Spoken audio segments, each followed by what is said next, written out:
matin, nous allons parler de la prière.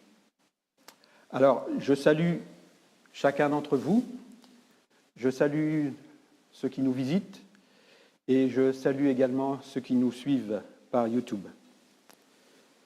Tout à l'heure, les jeunes ont chanté plusieurs chants et c'était pas prévu, mais enfin bon, j'ai été interpellé par ces chants, donc je les ai notés, je vais vous les lire parce qu'ils ont un rapport quand même avec mon message.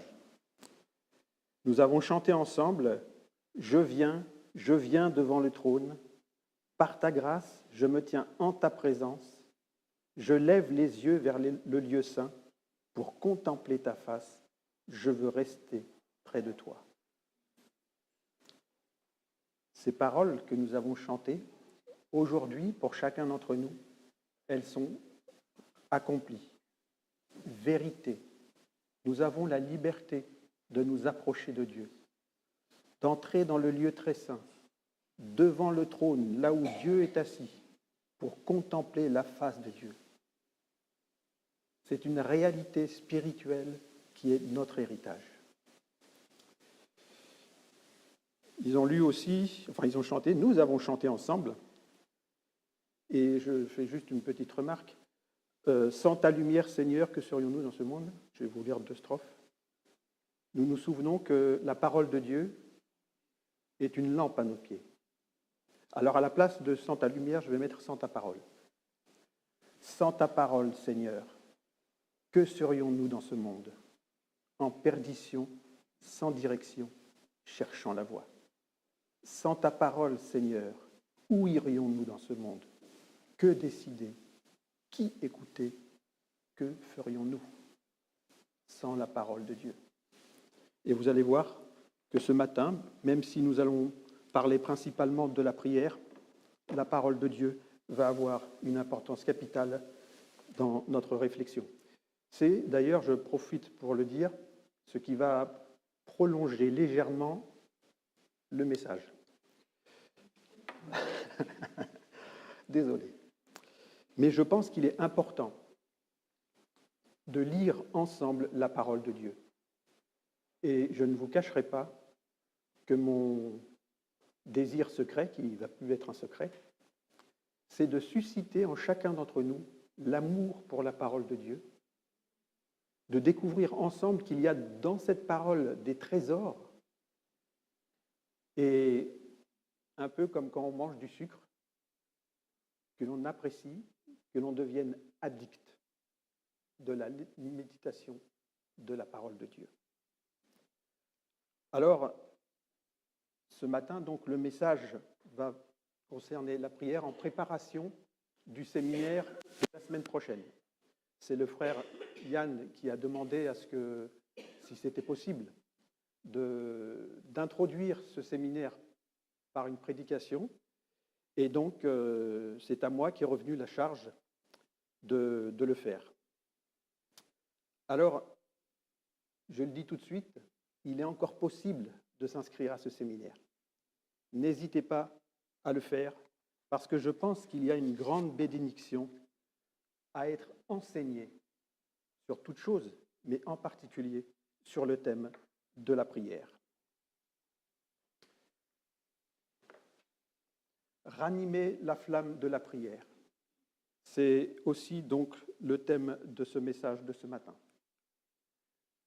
Voici le plan de mon message. Qu'est-ce que la prière? La prière est un temps de parole, on le sait déjà tous très bien. Ce que l'on sait peut-être un peu moins et ce que l'on pratique un peu moins, c'est que la prière est aussi un temps d'écoute. Et nous nous appuierons sur 2 exemples. Ensuite, nous verrons que la prière, c'est un énorme privilège. Un privilège que probablement on a encore du mal à réaliser, tellement il est prodigieux.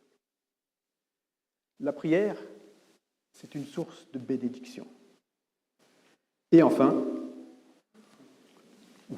nous conclurons. La prière, c'est donc un temps de parole, mais aussi d'écoute. Ce n'est pas un simple monologue avec Dieu, ce n'est pas un simple dialogue, c'est plutôt un dialogue avec lui au travers duquel il se fait connaître à nous et au travers duquel lui-même nous apprend à nous connaître, nous-mêmes. Au travers de la lecture de la parole de Dieu, nous apprenons à nous connaître nous-mêmes, à savoir notre faiblesse. Et en même temps, il nous fait connaître son amour pour nous, malgré notre faiblesse. La prière est un temps d'échange avec le Dieu Tout-Puissant. Et plus encore, pour nous qui sommes chrétiens, un temps d'échange avec un Père qui nous aime. Dieu est notre Père. La prière est un temps de parole. Elle est un temps où nous prenons la parole. Nous adressons à notre Père des requêtes, des demandes. C'est aussi un temps d'adoration, de louange, d'intercession, de confession de nos péchés, mais aussi d'action de grâce. C'est nous qui parlons. À l'époque de l'Ancien Testament, c'était aussi un temps d'imprécation, c'est-à-dire on souhaitait le malheur de ses ennemis.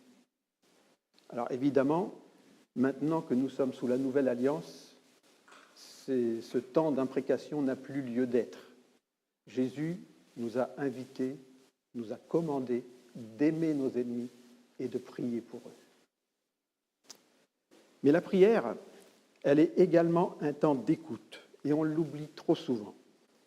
Et c'est la raison pour laquelle nous allons nous arrêter un peu plus longuement sur ce sujet. On l'oublie souvent, pourtant l'écoute est essentielle pour connaître Dieu et sa volonté. C'est ce que Jésus a enseigné à ses disciples au travers du Notre Père. Que notre vie soit centrée sur la volonté de Dieu. Voici donc comment vous devez prier.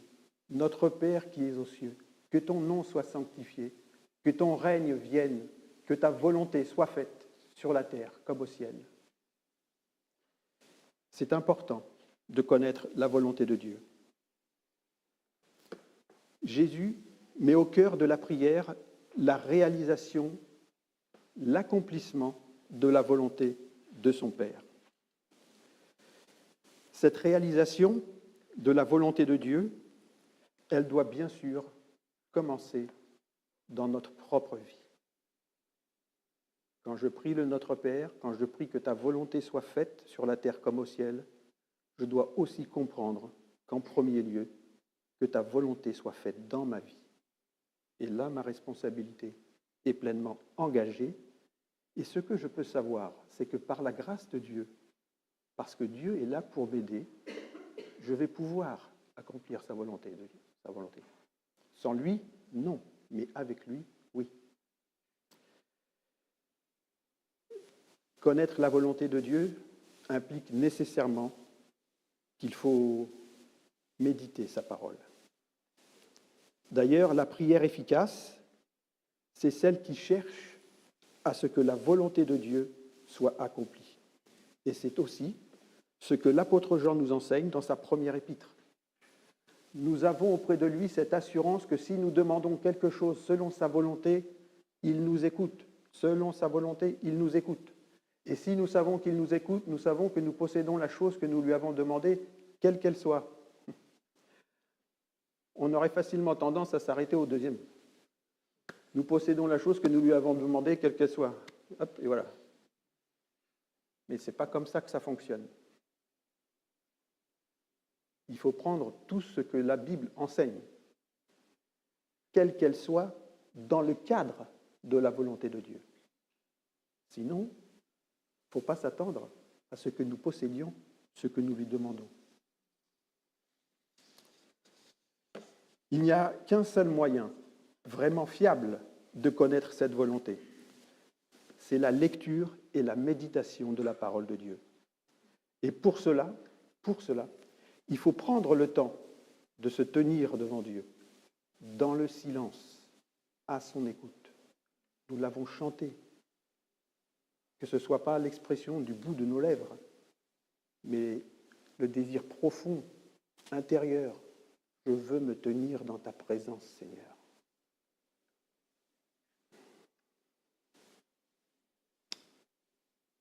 C'est dans la présence de Dieu, au travers de la lecture et de la méditation de sa parole, que Dieu se fait connaître à nous et nous fait connaître sa volonté.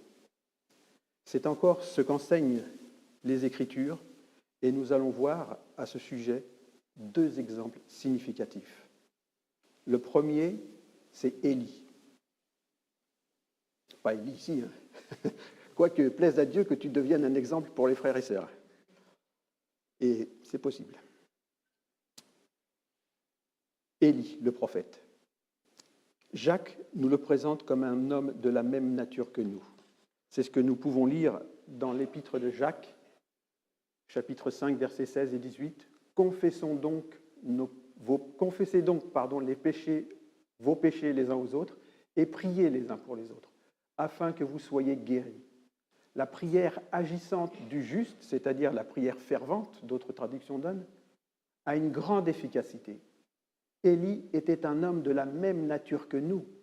Il pria avec instance pour qu'il ne pleuve point, et il ne tomba point de pluie sur la terre pendant 3 ans et 6 mois. Puis il pria de nouveau, et le ciel donna de la pluie, et la pluie produisit son fruit. Jacques précise, il était de la même nature que nous. Mais pourquoi Jacques dit ça? La réponse est claire. Parce que Jacques veut nous encourager à croire que comme Élie était un homme de la même nature que nous, pas un surhomme, nous aussi, nous pouvons prier avec efficacité, avec résultat. Jacques nous invite, nous encourage à marcher dans les pas d'Élie.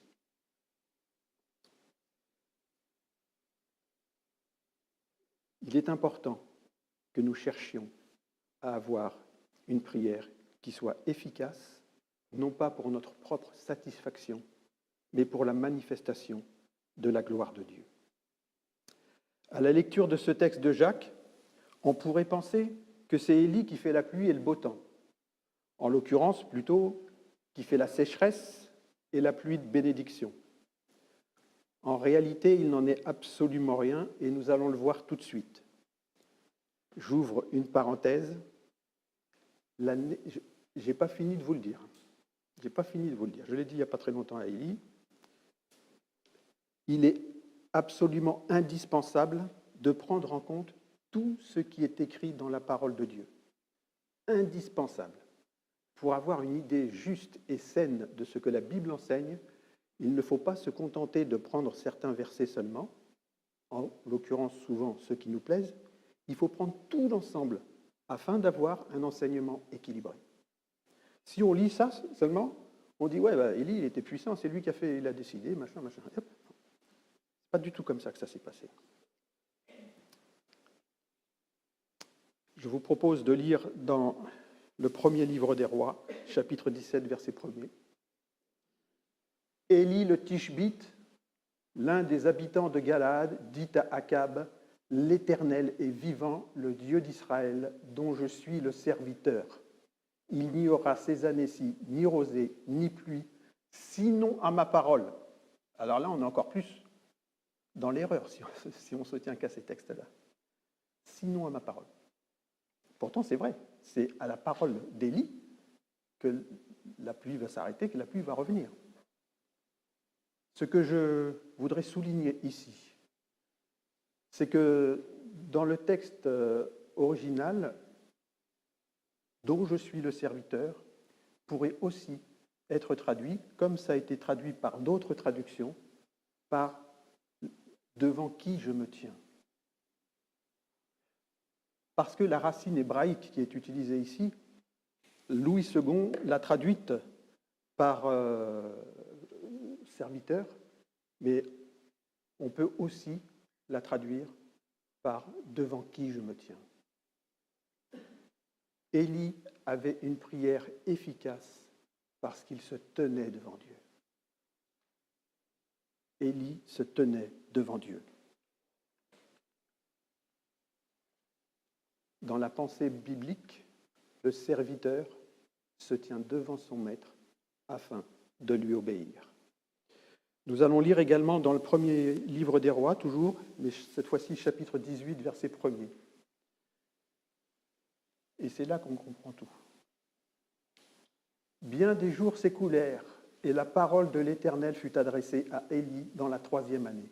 Va, présente-toi devant Akab, et je ferai tomber de la pluie sur la face du sol. Voilà. C'est Dieu qui a pris l'initiative de faire tomber, ce n'est pas Élie. Élie n'a fait qu'obéir à Dieu. Et Élie a pu faire ça parce qu'il était devant Dieu, il se tenait devant Dieu. Il a entendu la volonté de Dieu, il a connu la volonté de Dieu. Et c'est sur cette base-là qu'il va prier. Ça n'est pas le fait de ça n'est pas son propre fait. C'est important, essentiel de le souligner. Élie a agi conformément à ce qu'il connaissait de la volonté de Dieu, parce que le Seigneur lui avait fait connaître sa volonté au travers de sa parole. Ça a été également le cas lorsque Élie a fait face à 450 prophètes de Baal et 400 prophètes d'Astarté. Je ne sais pas si vous imaginez la scène, sur le mont Carmel. 850 prophètes. Et à l'époque, on ne s'embarrassait pas avec la vie des gens. Il n'y avait pas Amnesty International, il n'y avait pas de droit de machin, rien du tout. Là, Élie, tout seul, il les met au défi. En plus, il se moque d'eux. Bon, ce n'est pas le but du message. Mais en réalité, Élie n'était pas seul. Il était avec l'Éternel, parce que c'est l'Éternel qui l'avait envoyé. C'est Dieu qui lui avait demandé de faire face à tous ces faux prophètes. Et je vous invite chez vous à relire tout le chapitre 18. Ce matin, nous nous contenterons seulement de lire le verset 36. Je ne l'ai peut-être pas mis. Si, en bas. Au moment de la présentation de l'offrande, Élie, le prophète, s'avança et dit « Éternel, Dieu d'Abraham, d'Isaac et d'Israël, que l'on sache aujourd'hui que tu es Dieu en Israël, que je suis ton serviteur, que je me tienne devant toi et que j'ai fait toutes ces choses par ta parole. » C'est une manière de dire sur ton ordre. Si je suis là à défier tous ces faux prophètes, c'est parce que c'est toi qui m'as dit de le faire. Et parce que c'est toi qui m'as dit de le faire, quand je vais demander que le feu du ciel tombe, il va tomber. Et les faux prophètes vont subir un mauvais sort. Nous allons maintenant voir un autre exemple, celui de Samuel, le prophète Samuel. Nous pouvons lire dans le premier livre de Samuel, chapitre 3, verset 1er. Le jeune Samuel était au service de l'Éternel devant Élie. Ce n'est pas le même Élie et ça ne s'écrit pas pareil. La parole de l'Éternel était rare en ce temps-là. Les visions n'étaient pas fréquentes. En ce même temps, Élie commençait à avoir les yeux troubles et ne pouvait plus voir. Il était couché à sa place. La lampe de Dieu n'était pas encore éteinte et Samuel était couché dans le temple de l'Éternel où était l'arche de Dieu. Alors l'Éternel appela Samuel. Il répondit « Me voici ». Et il courut vers Élie et dit « Me voici, car tu m'as appelé. » Élie répondit « Je n'ai point appelé. Retourne te coucher. » Et il alla se coucher. L'Éternel appela de nouveau Samuel. Et Samuel se leva, alla vers Élie et dit « Me voici, car tu m'as appelé. » Et Élie répondit « Je n'ai point appelé, mon fils. Retourne te coucher. » Samuel ne connaissait pas encore l'Éternel, et la parole de l'Éternel ne lui avait pas encore été révélée. Samuel ne connaissait pas encore l'Éternel et la parole de l'Éternel ne lui avait pas été révélée. Et nous savons, parce que nous connaissons la fin de l'histoire, que Samuel a été un des plus grands prophètes de l'Ancien Testament. Et nous le verrons ensuite. L'Éternel appela de nouveau Samuel pour la 3e fois. Et Samuel se leva, alla vers Élie et dit « Me voici, car tu m'as appelé. » Élie comprit que c'était l'Éternel qui appelait l'enfant, et il dit à Samuel « Va, couche-toi, et si l'on t'appelle, tu diras « Parle, Éternel, car ton serviteur écoute. » Et Samuel alla se coucher à sa place. l'Éternel vint et se présenta, et il appela comme les autres fois. Samuel, Samuel. Et Samuel répondit, parle, car ton serviteur écoute. C'est une phrase extraordinaire que nous devons apprendre à prononcer quand nous ouvrons la parole de Dieu, avec le fond de notre cœur. Parle, Seigneur, ton serviteur, ta servante, écoute. Il y a quelque chose aussi d'intéressant que nous pouvons lire toujours au verset 3, mais au verset 19 à 21 cette fois-ci. Samuel grandissait. Il y avait un processus de croissance naturelle, mais il croissait aussi spirituellement. L'Éternel était avec lui et il ne laissa tomber à terre aucune de ses paroles. Tout Israël, depuis Dan jusqu'à Beersheba, reconnut que Samuel était établi prophète de l'Éternel. L'Éternel continuait à apparaître dans Silo, car l'Éternel se révélait à Samuel dans Silo par la parole de l'Éternel. Et ce que je veux souligner ici, c'est que le mot Silo vient d'une racine hébraïque qui signifie tranquillité, paix, repos. Et c'est comme ça que Louis II a traduit cette racine dans plusieurs passages de sa traduction. Dieu se révélait à Samuel dans la tranquillité, dans la paix, dans le repos. Jésus a enseigné et nous a dit « Entre dans ta chambre, ferme la porte, et là, tu es là, dans le lieu secret, avec ton Père. » Et quand nous sommes dans le lieu secret avec notre Père, ouvrons sa parole et disons-lui « Parle, Seigneur, ton serviteur écoute. » Et on pourrait associer à cette parole celle du psalmiste quand il dit « Ouvre mes yeux afin que je contemple les merveilles de ta loi. Ouvre mes yeux afin que je contemple les merveilles de ta loi. Et que je te contemple toi en premier lieu. Parce que Dieu se fait connaître à nous au travers de sa parole. Dieu est esprit, il n'a pas de visage physique que l'on puisse contempler.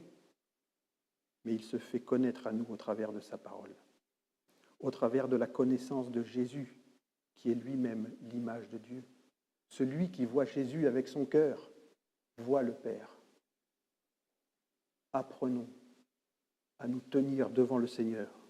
C'est fondamental. Notre bonheur en dépend. Même si nous passons par des temps difficiles, notre bonheur en dépend. Et c'est les prémices de notre éternité. Que le nom du Seigneur soit béni. Samuel, donc, je l'ai dit tout à l'heure, a été tellement nourri de la parole de Dieu que le Seigneur lui-même rappellera plusieurs siècles plus tard, même si les circonstances du peuple étaient mauvaises, que si Samuel ou Moïse se présentaient devant lui, il ne les écouterait pas. Ça veut dire indirectement que Samuel était un homme puissant en prière. Dieu lui-même dit, le témoignage de Dieu, quand bien même Samuel et Moïse se tiendraient devant moi, je ne l'écouterai pas, tellement le peuple est désobéissant.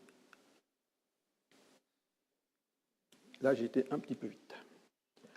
En ce qui concerne écouter Dieu, au travers de la lecture et de la méditation de sa parole, ça nous permettra de connaître sa volonté, ses promesses, afin que nous puissions discerner pour quel sujet il convient de prier.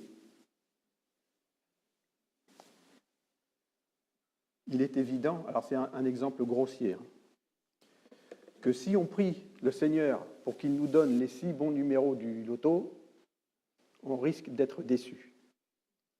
Mais nos prières, ça peut être un peu plus subtil que cela.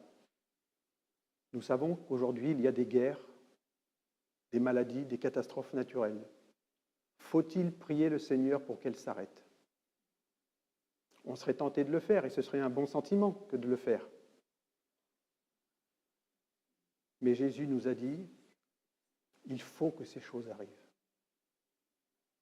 Alors, peut-être que plutôt que de prier pour qu'elles n'arrivent pas, ce qui ne correspondrait pas à ce que le Seigneur a prévu, nous devrions plutôt prier pour que ces temps difficiles, ces temps de guerre, ces temps de catastrophe soient pour ceux qui ne connaissent pas encore le Seigneur Jésus l'occasion de les faire réfléchir que dans l'homme, il n'y a rien de bon, il n'y a rien à attendre de l'homme, et qu'au contraire, ils ont besoin d'un sauveur, et que ce sauveur, c'est Jésus qui a donné sa vie pour eux.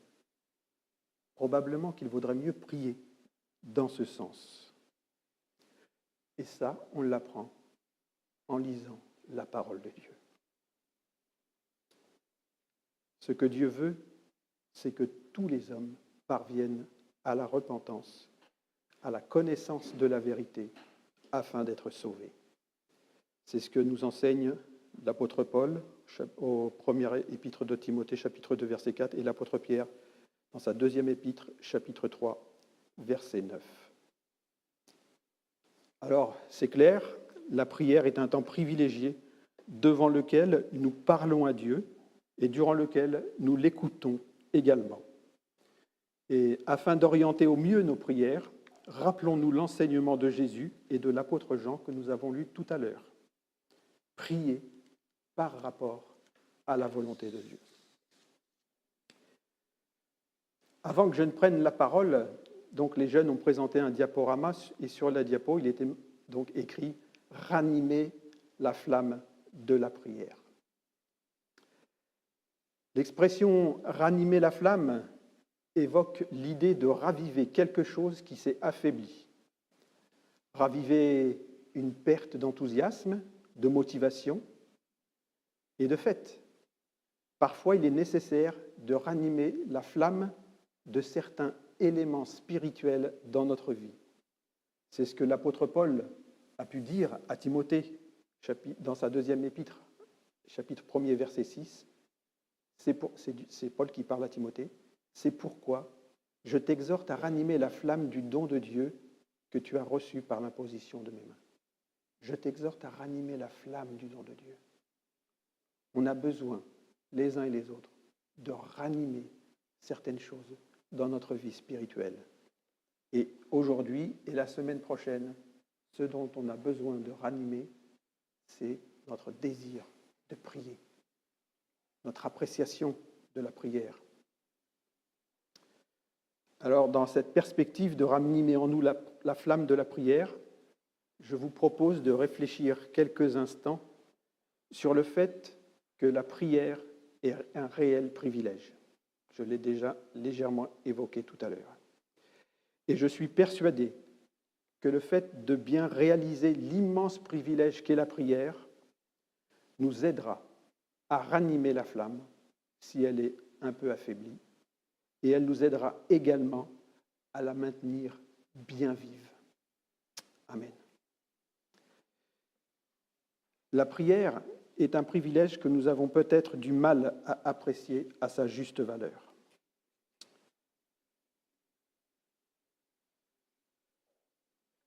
Frères et sœurs, la liberté de nous approcher de Dieu n'est pas banale.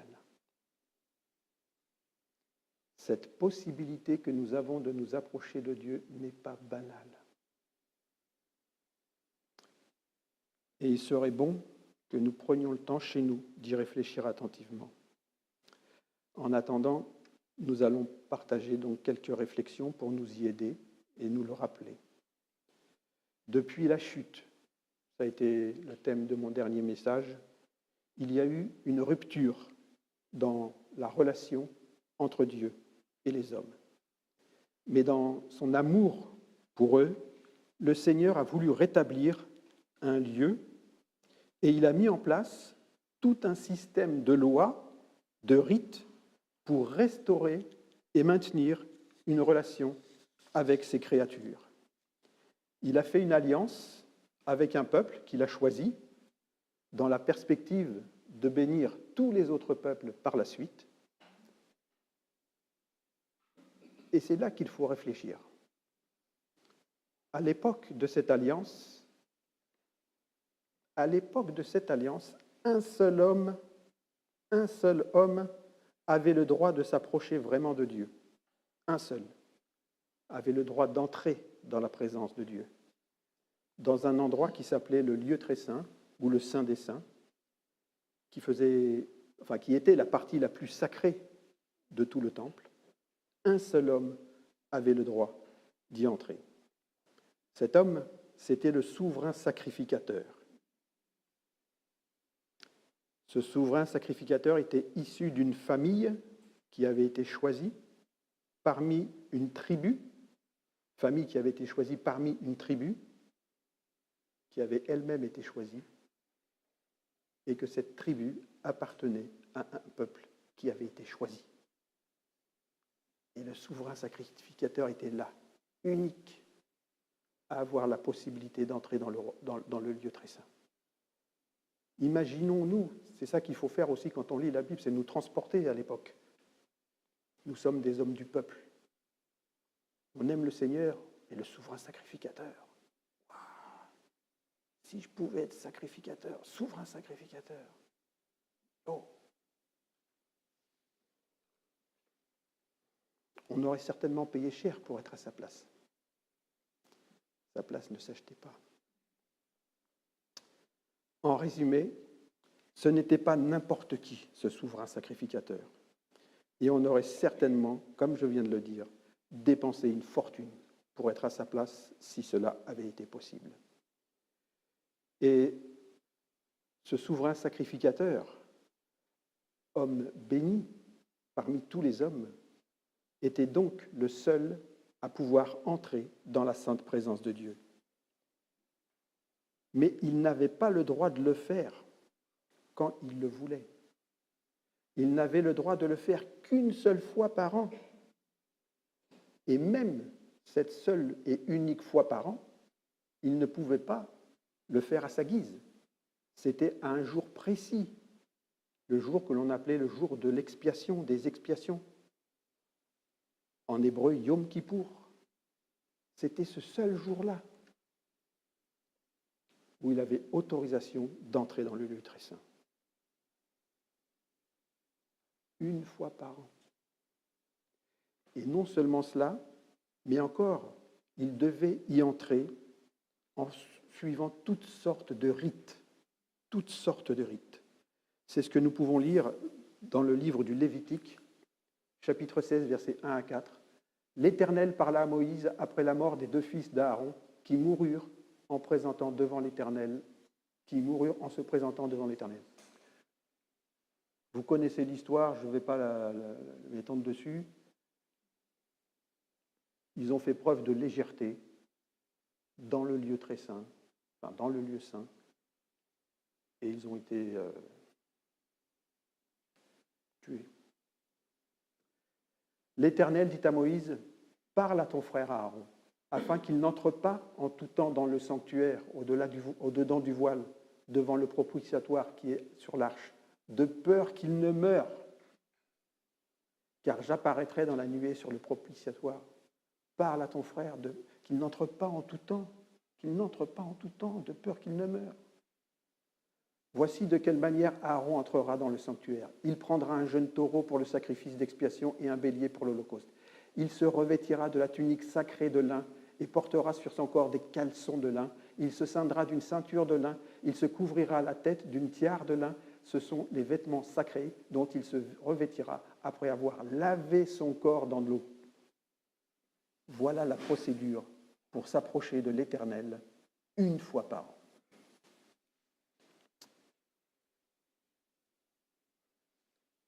Nous pouvons lire également Lévitique 16, 11, 13. Aaron offrira son taureau expiatoire. Il fera l'expiation pour lui et pour sa maison. Il égorgera son taureau expiatoire.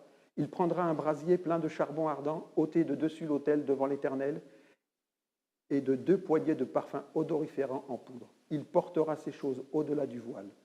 Il mettra le parfum sur le feu devant l'Éternel, afin que la nuée du parfum couvre le propitiatoire qui est sur le témoignage, et il ne mourra pas. Si j'ai choisi de vous présenter ce texte, c'est pour souligner que lorsque le souverain sacrificateur entrait dans le Saint des Saints une fois par an, il devait y entrer avec un esprit de crainte, celle de mourir. C'était l'ancienne alliance. Aujourd'hui, grâce à Jésus, grâce à son amour, grâce à ses souffrances, grâce à sa mort sur la croix, tout a changé. Tout a radicalement changé. Par le moyen de la foi, par laquelle nous entrons dans le salut de Dieu, ce salut que Dieu nous offre gratuitement, par pure grâce, nous avons tous, pas un seul, pas seulement les pasteurs, pas seulement les anciens, mais tous, sans aucune exception, nous avons la liberté de nous approcher de Dieu. Ce n'est pas extraordinaire? Ce Dieu que le souverain sacrificateur n'avait pas le droit d'approcher comme il voulait, nous avons le droit de le faire. Et en plus de ça, normalement j'y viens après, mais je vais le dire tout de suite, nous ne sommes pas invités à entrer dans une imitation du vrai temple de Dieu, mais dans le temple lui-même. Celui qui est dans le ciel, qui n'est pas de cette création. C'est dans le vrai temple de Dieu, qui n'a pas été construit par la main de l'homme, que nous avons la liberté de nous approcher devant le trône de Dieu. Nous allons lire tout à l'heure quelques textes. Dans l'épître aux Éphésiens, chapitre 2, verset 18, l'apôtre Paul est très clair. « Car par Jésus, les uns et les autres, nous avons accès auprès du Père dans un même esprit. » Finalement, nous avons plus qu'un accès auprès de Dieu. Nous avons un accès auprès du Père. Parce qu'en Jésus, Dieu nous a fait la grâce de devenir ses enfants. Là aussi, il vaut la peine d'y réfléchir, parce que c'est quand même quelque chose d'extraordinaire. Nous sommes enfants de Dieu, et nous le sommes pour l'éternité.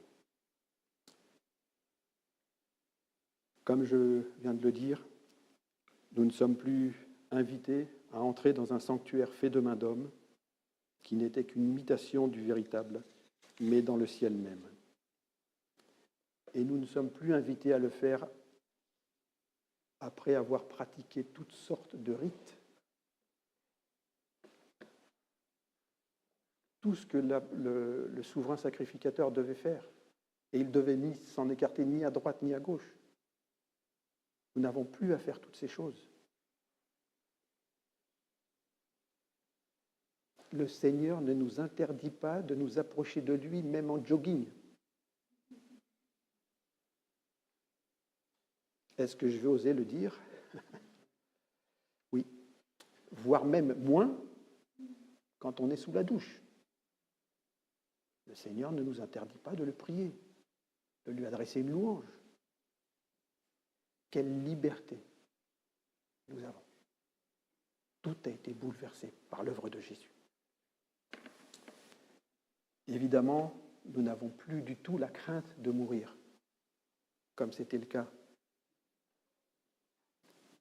Mais nous pouvons nous approcher de Dieu avec assurance, dans la confiance que peuvent avoir des enfants envers leur Père.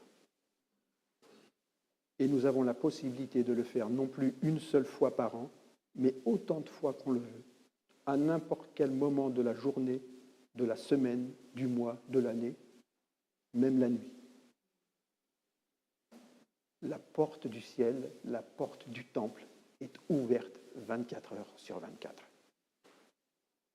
Et non seulement elle est ouverte 24 heures sur 24, mais encore en plus, Dieu nous adresse un appel que nous allons lire dans quelques instants. Nous allons lire des textes de la Bible parce qu'il est important qu'on réalise que ce que je viens de vous dire, ce n'est pas de ma propre invention. C'est ce qui est écrit. C'est notre héritage. Épître aux Hébreux, chapitre 9, versets 11 et 12. « Mais Christ est venu comme souverain sacrificateur des biens à venir, Il a traversé le tabernacle, plus grand et plus parfait, qui n'est pas construit de main d'homme, c'est-à-dire qui n'est pas de cette création. C'est la Bible qui le dit. Et il est entré une fois pour toutes dans le lieu très saint, non avec le sang des boucs et des veaux, mais avec son propre sang, ayant obtenu une rédemption éternelle. Ainsi donc, frères, nous avons, au moyen du sang de Jésus, une libre entrée dans le sanctuaire, par la route nouvelle et vivante qu'il a inaugurée pour nous au travers du voile, c'est-à-dire de sa chair, c'est-à-dire au travers de ses meurtrissures, au travers de sa mort. Jésus nous a ouvert la porte du ciel. Béni soit son nom. Et nous avons un souverain sacrificateur établi sur la maison de Dieu. Approchons-nous donc avec un cœur sincère dans la plénitude de la foi, les cœurs purifiés d'une mauvaise conscience et le corps lavé d'une eau pure. C'est le Saint-Esprit qui a inspiré l'auteur de l'Épître aux Hébreux. On ne sait pas qui c'est, mais il a été inspiré par le Saint-Esprit. Et il dit, approchons-nous donc. Parce que Jésus a été crucifié, il nous a ouvert la porte. Approchons-nous. Faisons-le avec assurance. Ainsi, puisque nous avons un grand souverain sacrificateur qui a traversé les cieux, Jésus, le Fils de Dieu, demeurons fermes dans la foi que nous professons. Car nous n'avons pas un souverain sacrificateur qui ne puisse compatir à nos faiblesses. Au contraire, il a été tenté comme nous en toutes choses, sans commettre de péché. Approchons-nous. Il insiste. Donc, avec assurance du trône de la grâce, afin d'obtenir miséricorde et de trouver grâce pour être secourus dans nos besoins. Approchons-nous avec assurance. C'est une invitation que le Seigneur lance à chacun d'entre nous. Dans ces circonstances, il est évident que notre vie de prière a une dimension qui dépasse l'entendement. La prière, la possibilité de nous approcher de Dieu avec confiance, est vraiment un immense privilège.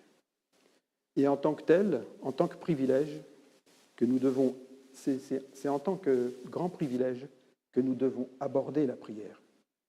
Surtout pas comme un devoir à accomplir religieusement. Il ne faut surtout pas considérer la prière comme un exercice spirituel à accomplir pour être bon chrétien. Non. Cette mentalité, il faut la bannir de nos cœurs. La prière est un privilège, une grâce que Dieu nous fait de pouvoir nous approcher de lui. Demandons au Seigneur d'aimer la prière, d'aimer sa présence. Que le Seigneur nous fasse grâce. C'est sur la base de ce privilège que nous raviverons la flamme de la prière. Et faisons-le avec d'autant plus d'empressement que la parole de Dieu nous invite expressément et à de nombreuses reprises à prier. Veillez et priez, priez pour nous, priez pour tous les saints, priez les uns pour les autres, priez sans cesse, etc. À peu près une vingtaine de fois dans le Nouveau Testament. Priez, priez, priez. Enfin, on s'approche de la conclusion. J'ose pas dire de votre délivrance. J'espère que non. La prière peut être une grande source de bénédiction. Et je ne parle même pas de l'exaucement de nos prières, qui évidemment sont pour nous l'occasion de beaucoup de joie, de beaucoup de bonheur, évidemment. Non, ce dont je parle, c'est d'une bénédiction qui est extrêmement précieuse, parce qu'elle demeure en tout temps et en toutes circonstances, et en particulier lorsque les jours sont mauvais.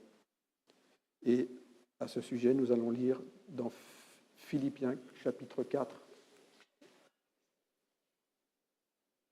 versets 6 à 7. J'ai été surpris là parce que j'ai cliqué par là et ça a marché, c'est normal.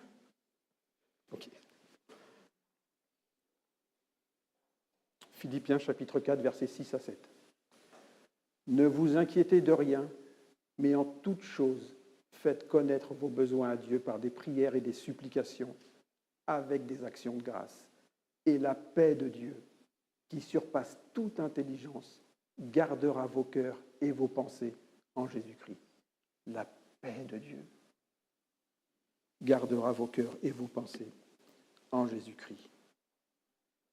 Par le moyen de nos prières et de nos supplications, la paix de Dieu peut venir dans nos cœurs. La paix du Dieu Tout-Puissant, de ce Dieu si puissant et si inébranlable que rien ni personne ne peut venir le troubler, ni troubler la paix qu'il donne.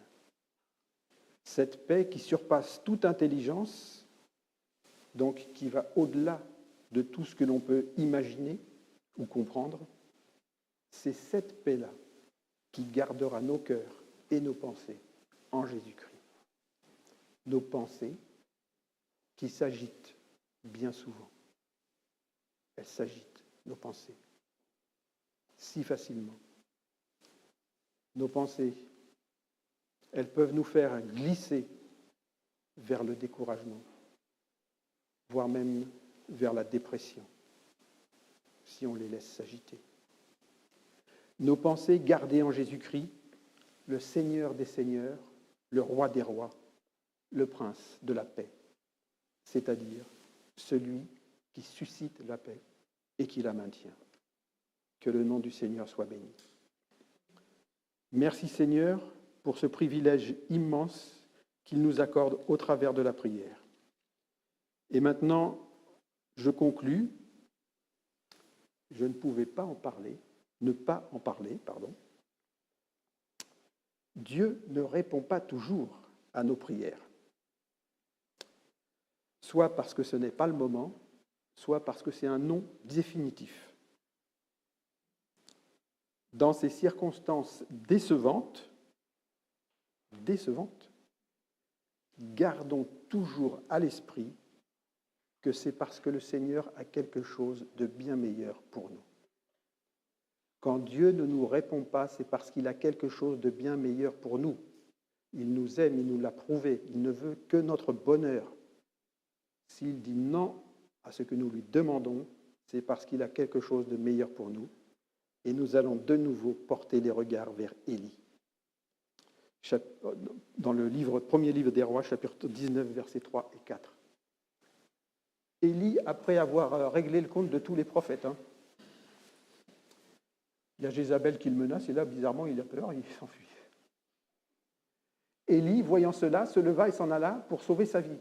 Il arriva à Beersheba, qui appartient à Juda, et il y laissa son serviteur. Pour lui, il alla dans le désert où, après une journée de marche, il s'assit sous un genêt et demanda la mort en disant « C'est assez, maintenant, Éternel, prends mon âme, car je ne suis pas meilleur que mes pères. Mon Dieu, prends mon âme. » Élie, le puissant, il prie le Seigneur. Dieu dit non. Va là-bas, j'ai autre chose pour toi. Ce que je voudrais souligner se trouve dans 2 Rois, chapitre 2, verset 11.